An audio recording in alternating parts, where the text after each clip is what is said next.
Bonjour chers amis, aujourd'hui nous consacrons notre émission à Montesquieu, l'esclavage et la politique, avec évidemment notre ami le docteur Marielle David, pédopsychiatre et psychanalyste, Alexandre Adler, historien, Alexis Lacroix, journaliste et directeur de radio, et à la réalisation Serge Surpin.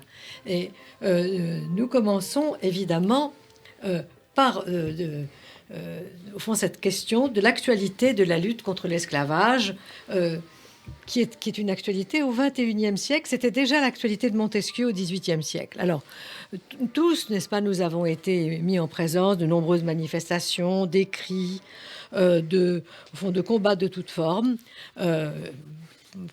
contre l'esclavage, mais ces séquelles demeurent aujourd'hui une question d'actualité qui n'a en mémoire les grands films de Spielberg, Amistad, Lincoln, la lutte hier pour les droits civiques conduite par Martin Luther King, et aujourd'hui, n'est-ce pas, le mouvement très important aux États-Unis d'indignation contre la façon dont on a traité George Floyd. Bref, malgré l'élection de Barack Obama, malgré finalement le fait que Nelson Mandela est devenu président de la République en Afrique du Sud, eh bien, le problème de l'esclavage reste, et surtout au fond de la façon dont on doit le traiter, reste présent et soulève les passions et les questions. Alors, quelles questions ? Première question, qu'est-ce que l'esclavage ? Qu'est-ce qu'il a été ? Deuxième question, est-ce que c'est le capitalisme, l'Occident qui en a été coupable, seul coupable ? Et troisième question, eh bien, que faut-il faire aujourd'hui ? Quelle réponse doit-on donner à ce qui a été véritablement un crime à l'égard de groupes entiers ? Alors, nous commençons par la lecture d'un texte de Montesquieu qui se pose déjà ces problèmes. De l'Esprit des lois, chapitre 15. L'esclavage proprement dit est l'établissement d'un droit qui rend un homme tellement propre à un autre homme qu'il est le maître absolu de sa vie et de ses biens. Il n'est pas bon par sa nature, il n'est utile ni au maître ni à l'esclave. À celui-ci, parce qu'il ne peut rien faire par vertu.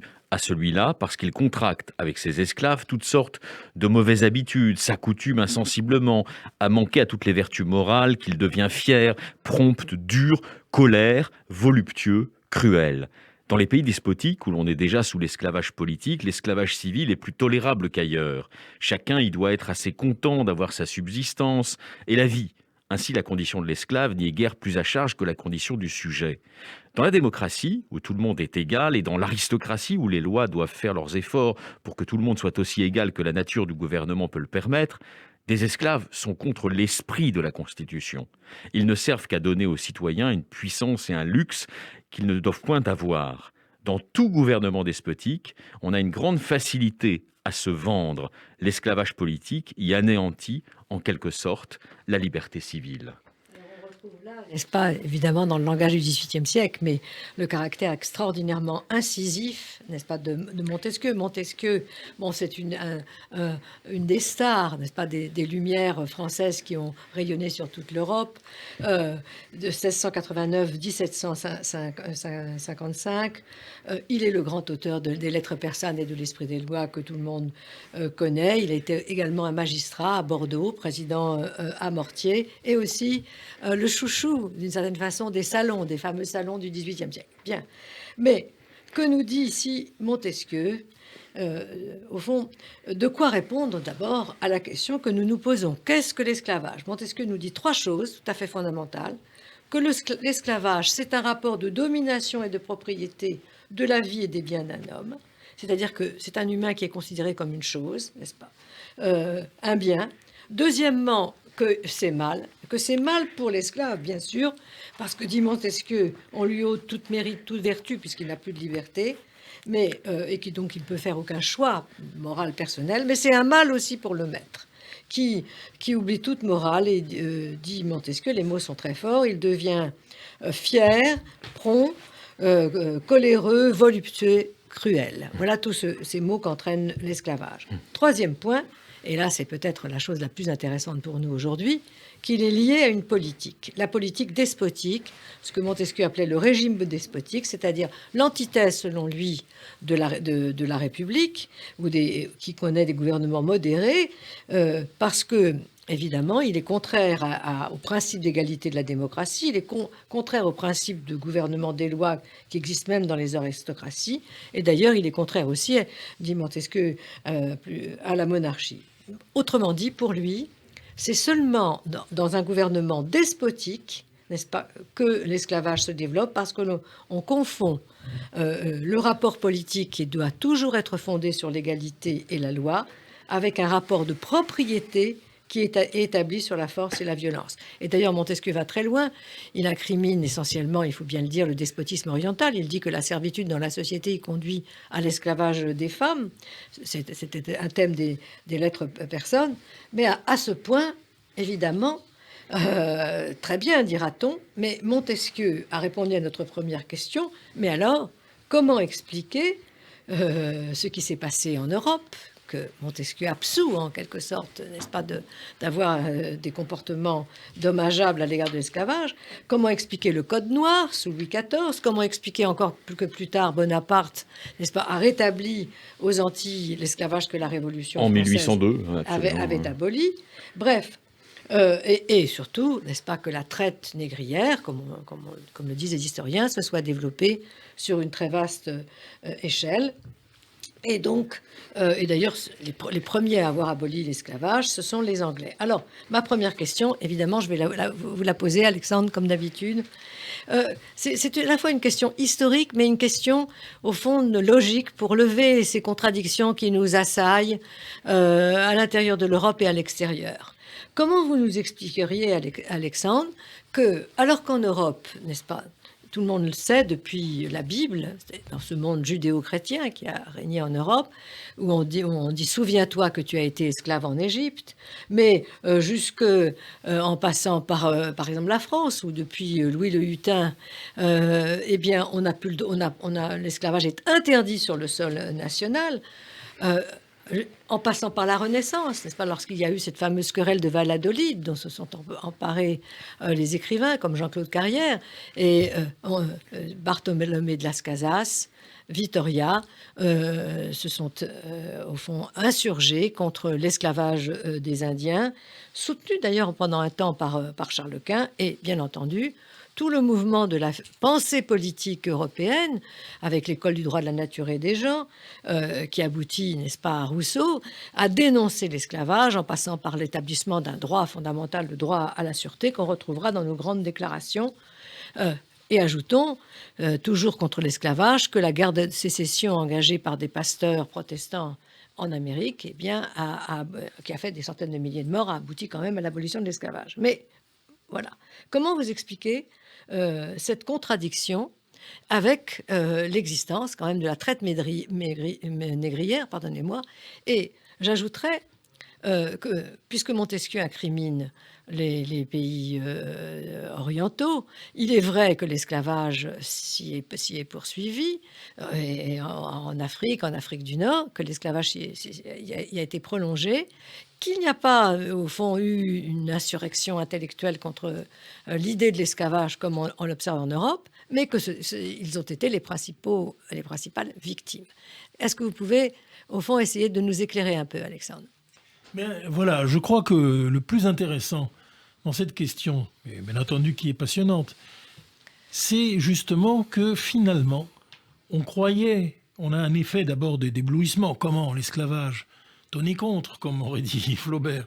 Mais bien entendu, c'est absolument intolérable dans une société. Et ce n'est pas c'est un crime. Et ce n'est pas d'aujourd'hui qu'on le pense, puisqu'on le pensait déjà au cœur du XVIIIe siècle, partout, en France comme en Angleterre. Les premiers abolitionnistes, par parenthèse, ayant été, mais ils n'ont rien étendu évidemment aux colonies, les Anglais, avec Wilberforce, avec le parti Whig le plus radical. Et finalement, c'est en Angleterre qu'on a eu la première abolition publique de l'esclavage. Peu importe, car la France en pensait exactement la même chose. Et pour autant, c'est cela un peu comme une espèce de sparadrap dont on n'arrive pas à se débrouiller. Si c'est pas l'esclavage, c'est la discrimination. Et puis, allons charger un petit peu la barque. Que pense-t-on de l'esclavage des femmes ? qui sont véritablement Vous voulez réduites. dire aujourd'hui? Mais oui, mais ce qui a continué sous la prostitution, enfin les proxénètes, Une forme d'esclavage. la mise en esclavage de femmes entières qui avaient été chutées, comme on disait, pour une raison ou une autre, et qui se retrouvent véritablement aussi bien à Londres qu'à Paris et ensuite aux États-Unis, Donc, vous dites dans les que- situations les plus atroces. Eh bien, tout ça, c'est de l'esclavage, bien sûr. Et bien entendu, on a des exemples particulièrement évidents en Inde, en Chine. Revenons au fond du sujet. Le fond du sujet, c'est qu'on n'a pas bien compris. On n'a pas bien compris comment, d'une manière ou d'une autre, c'est une espèce de serpent de mer dont on on n'arrive pas à se séparer. Et donc, Pourquoi eh d'après bien, vous? alors, à mon avis, là, la réponse est tibétaine. C'est le tantra de la Kalachakra. C'est-à-dire que d'abord, les choses changent, mais elles ne peuvent pas changer complètement parce qu'elles reviennent, elles reviennent, elles reviennent, jusqu'à ce que finalement, une véritable percée existe. Alors, des percées ont existé, incontestablement. Il n'est plus admissible aujourd'hui de pratiquer l'esclavage des races dites inférieures, c'est-à-dire infériorisées par le destin historique. Il n'est plus possible non plus aujourd'hui de considérer que la mise en tutelle de femmes vulnérables est absolument est acceptable. Néanmoins, tout ça continue. Donc, c'est la raison pour laquelle il faut s'appuyer sur ce qui est d'abord important et irréversible, c'est-à-dire des actes de droit fondamentaux qui sont arrivés comme des jalons et qui ont petit à petit balisé ce qui n'était pas possible. Aujourd'hui, par exemple, aux États-Unis, longtemps, la discrimination raciale a été possible, alors que, bien entendu, l'esclavage a été aboli, et c'est le mérite extraordinaire du film de Spielberg de montrer comment Lincoln a dû se battre dans une majorité qui était une majorité nordiste pour imposer cette abolition de l'esclavage.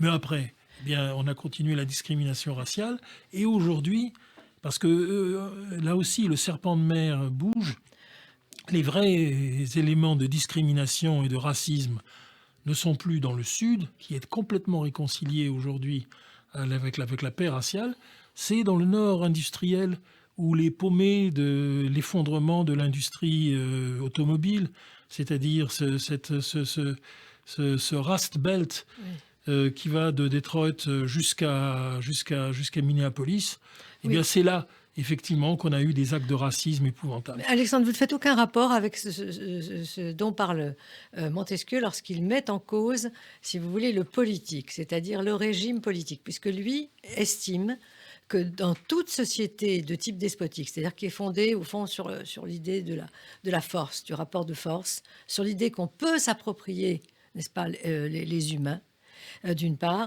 et d'autre part, et à l'opposé dans les républiques, eh bien, c'est de ça que dépend l'esclavage. Pour lui, une république ne peut pas concevoir, pas avoir l'esclavage, une république à l'intérieur.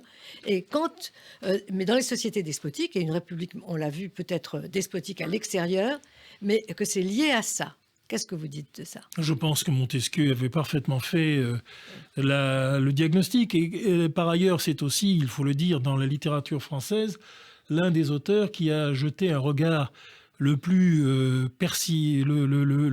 perceptif sur les sociétés islamiques, par exemple, sur comment peut-on être persan, qui a commencé à faire rire la France entière de son mépris affirmé pour les Ottomans, les Persans, les Mamamouchis. Eh bien, précisément, il a pensé qu'effectivement, il y avait des irréversibles qui venaient des sociétés, et il a lui-même, qui défendait toute cette société orientale, a défendu, comme Goethe, eh bien, la supériorité à ce moment-là, et historiquement, et avec toute la prudence qu'il faut avoir dans cette assertion, de l'Occident, et de l'Occident, de l'état de droit occidental. Bien entendu, il a des racines antiques, il a toute une généalogie, mais c'est venu là. Bien. Alors, écoute, merci beaucoup, Alexandre, de cet éclairage important. Mais De mon côté, si vous voulez, je veux poser une question au docteur David, parce que au fond, les séquelles de l'esclavage qui sont dénoncées par les groupes, par les groupes humains qui ont été les victimes, qui demandent des réparations en dignité, mais aussi quelquefois des réparations matérielles, il y a une idée qui est mise en avant et qui me semble tout à fait acceptable, selon laquelle en vérité, il y a des restes, n'est-ce pas? Il y a de ces traumatismes de l'esclavage. Alors, la question que je veux vous poser, docteur, est-ce qu'il y a des restes psychiques de l'esclavage qui doivent être pris en compte? Je crois qu'il n'y a aucun endroit mieux qu'à Radio J qu'on peut comprendre ce qu'il y en est des restes psychiques de l'esclavage, car en fait, à mon sens, ils sont analogues au reste de la Shoah. Moi-même, j'ai eu une enfance heureuse et à 12 ans, mon père a décidé de me montrer Nuit et brouillard. Ça a été un choc terrible, évidemment, et ça a eu des conséquences dans mon adolescence, dans ma manière de voir les choses, éventuellement de me déprimer. Curieusement, Serge Danet, avec qui j'ai parlé, a eu ce même choc avec Nuit et brouillard, alors qu'on ne parlait pas, bien entendu, de la disparition de son père. Voilà. On n'en parlait pas, et puis finalement, les parents en ont parlé comme ça. Ils ont pu le dire. Bon, et mon fils aîné, eh bien, lui, il ne mettait pas les S. Il n'écrivait jamais au pluriel. Alors, on a dit, c'est parce qu'il a un petit frère, c'est ceci. Et puis finalement, il a dit, moi, je ne mets pas les S à cause des SS. Voilà comment se transmet un conflit, c'est-à-dire que, bien sûr, il y a des symptômes. Alors maintenant, je crois extrêmement important de dire que dans l'esclavage, une maman qui vient d'une génération où il y a eu de l'esclavage peut être une maman merveilleuse. Et par conséquent, donner un socle psychique excellent à son enfant. Mais quand l'enfant va savoir plus tard ce qu'il est advenu des siens, bien évidemment, ça va être un traumatisme.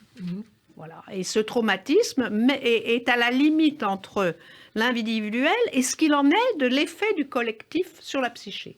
Oui. Et il doit être traité de la même façon que la Shoah. C'est-à-dire qu'il faut reconnaître le traumatisme, reconnaître ce qui s'est passé et entendre la souffrance. Oui. Mais alors, merci beaucoup. Alors, du coup, ça me donne un relais pour la question que je veux poser à notre ami Alexis, qui est toujours si attentif à l'actualité. Au fond, la question, c'est que devons-nous faire en matière de remords avoués, de commémoration, de repentance? Est-ce qu'on a fait assez? Est-ce qu'on fait trop? Parce que, en fait, les critiques se distribuent comme ça, n'est-ce pas? Les uns trouvent qu'on va trop loin, les autres pas, on va pas assez loin, les autres trop loin. Qu'en pensez-vous, Alexis? Alors, Qu'est-ce que vous pouvez nous dire? Si on resserre la focale, disons, sur la société française, on a évoqué à l'instant avec Alexandre Adler les États-Unis. Effectivement, c'est une situation parallèle, qui n'est pas analogue, mais qui est parallèle.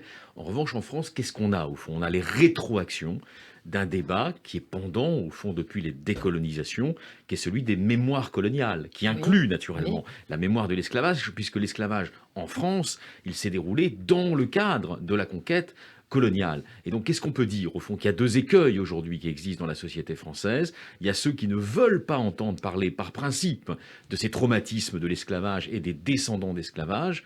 Ils existent. Ils ont d'ailleurs même pignon sur rue, d'une certaine manière, aujourd'hui. Et on sait qu'il y avait... On a inscrit la mémoire coloniale dans le programme d'histoire qu'on enseigne aux enfants. Oui, bien sûr. À la Martinique, à la Guadeloupe et à la Réunion. Oui, mais tout cela, juste les généalogies sont... Tout le monde sait qui il est. Alors, absolument. Si je peux juste terminer ma démonstration, c'est vrai qu'il y a aujourd'hui, donc, effectivement, des personnes qui s'opposent à ces reconnaissances mémorielles, et ils le font souvent, bien sûr, au nom d'une sorte de sauvegarde, d'une idéalisation de la colonisation. Cela existe, ils ont pignon sur rue, même aujourd'hui, ils sont favorisés. Mais il y a, à l'inverse, évidemment, en symétrique, des forces idéologiques qui sont extrêmement dangereuses, on va dire autour des indigènes de la République, qui tendraient aujourd'hui à nous faire croire que par essence, la République en France, la forme républicaine en France, induit une tolérance particulière à l'esclavage dans l'histoire et une tolérance, disons, en règle générale, face au phénomène de domination qu'évoquait si brillamment Alexandre Adler à l'instant. Donc ce sont deux écueils contre lesquels il faut lutter aujourd'hui. Mais si on entre dans le détail, de manière plus précise. On a aujourd'hui dans l'actualité un rebond de cette question coloniale et de l'esclavage avec la polémique autour du bicentenaire de la mort de Napoléon Bonaparte. Oui. En 1821, donc, l'empereur s'est éteint après une conquête de l'Europe qui a fait l'admiration de beaucoup, qui a fait aussi évidemment la tristesse de pas mal de contemporains, notamment des Allemands. Mais c'est quoi son œuvre à Napoléon dans cette matière-là? Qu'on le veuille ou non, il biffe, il rature une décision qui avait été prise par la Convention en 1794, qui était celle d'abolir l'esclavage dans toutes les possessions de la France. Et notamment, vous y faisiez référence, aux Antilles. 8 ans après, il est au fait de sa puissance, on va dire, l'aigle de l'Europe, il rétablit l'esclavage dans la Caraïbe. Et d'ailleurs, il va ensuite se casser le nez avec Toussaint Louverture, la révolte d'Haïti, que notre ami Régis Debray a si bien célébrée, révolte évidemment contre ce retour du despotisme au cœur de la pensée européenne. Je vous arrête une Qu'est-ce que seconde ça veut dire pour vous poser une question. Oui. Et vous allez me répondre tout de suite. Est-ce que ça n'a pas quand même un rapport entre le chiasme qui existe entre la République à l'intérieur, n'est-ce pas, et l'Empire à l'extérieur, parce que c'est l'Empire, Napoléon, même, c'est l'Empire. On est au cœur du sujet. Oui, est-ce que c'est une chose qui n'a pas été suffisamment pensée? Alors on est au cœur. Je crois qu'on est au cœur du sujet. D'ailleurs, à Rome, on était en République à l'intérieur et l'Empire était à l'extérieur. Je crois qu'on est au cœur du sujet. Alors, d'ailleurs, on est au cœur du sujet. Alexandre, d'ailleurs, il faisait référence. Ça, c'est politique. C'est totalement politique. Alexandre, il faisait d'ailleurs référence pour la République américaine. Ce qu'on reproche aujourd'hui, dans le camp, on va dire, des descendants de personnes victimes de l'esclavage, en règle générale, c'est-à-dire très souvent, bien sûr, des personnes qui sont issues historiquement de familles africaines, soit en Afrique, soit transplantées dans la Caraïbe. Que reproche-t-il, au fond, aux républiques démocratiques, comme la France ou comme l'Amérique?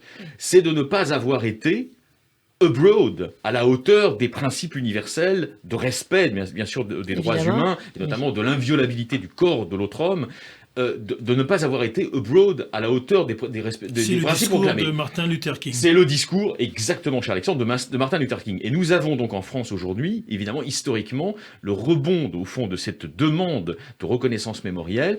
Et on va dire c'est sur une ligne de crête, parce qu'on tombe très vite aussi dans la mise en cause, dans l'essentialisation négative de la République. C'est le discours, par exemple, horrible d'une Ouria Boutelja. Donc il faut trouver une ligne de crête, mais on ne trouvera pas la ligne de crête du côté de ceux, nombreux aujourd'hui, on va dire dans les rangs de un certain conservatisme français qui refuse par essence d'entendre parler de ces traumatismes de l'esclavage. Merci, c'est très clarisé. Est-ce qu'on ne devrait pas s'inspirer de ce qu'a été la politique de Martin Luther King? Qu'est-ce qu'il a fait? Il n'en a pas appelé simplement à la communauté noire, il en a appelé, n'est-ce pas, aux règles constitutionnelles américaines. Il a dit, lisez ce qu'il y a dans la Constitution américaine, c'est que Dieu a créé les hommes égaux, n'est-ce pas? Et il en a appelé au constitutionnalisme américain. Donc, finalement, si je vous comprends bien, l'un comme l'autre, c'est que vous espérez qu'on va en appeler pour régler ces questions qui restent à régler, parce que les séquelles de la colonisation, les séquelles de l'esclavage demeurent, bien que la colonisation française n'est pas, en tout cas, depuis la Seconde République, n'est pas reconduit l'esclavage, mais c'est ça qu'on devrait faire. On devrait rappeler toujours ce qu'ont été les lois de la République. Alexandre, qu'est-ce que vous diriez?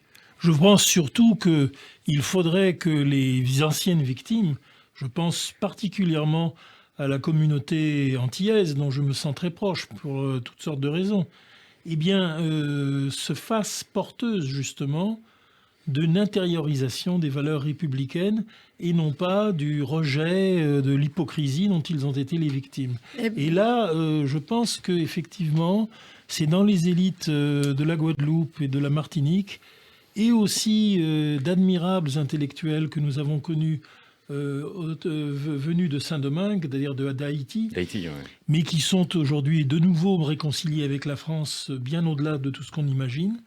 Eh bien, c'est là que bat le cœur vibrant de la République de demain. Et c'est évidemment à eux que l'on demande de le faire, comme c'est à nous, juifs, d'avoir surmonté et d'avoir été les pionniers, comme l'a été Simone Veil par exemple, de la réconciliation avec l'Allemagne. Et oui, nous avons eu ce courage-là. Bravo. Bravo. Et il y a, vous le connaissiez bien, chère Blandine Kriegel, il y a évidemment un axe aujourd'hui, on va dire, entre les écrivains. Un écrivain disparu qui est Édouard Glissant, que vous avez beaucoup aimé. Glissant et avant Aimé Césaire. Exactement, et qui plaidait pour une république une république absolument ferme sur ses valeurs, mais qui reconnaissent la tragédie historique qu'a été l'esclavage et son déni.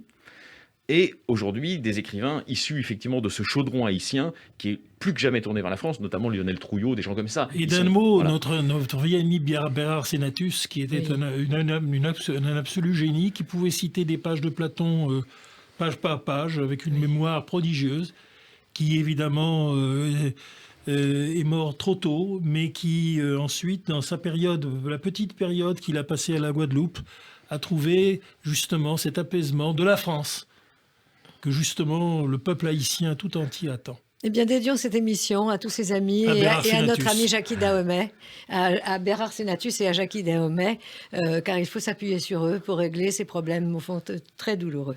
Voilà, je vous remercie.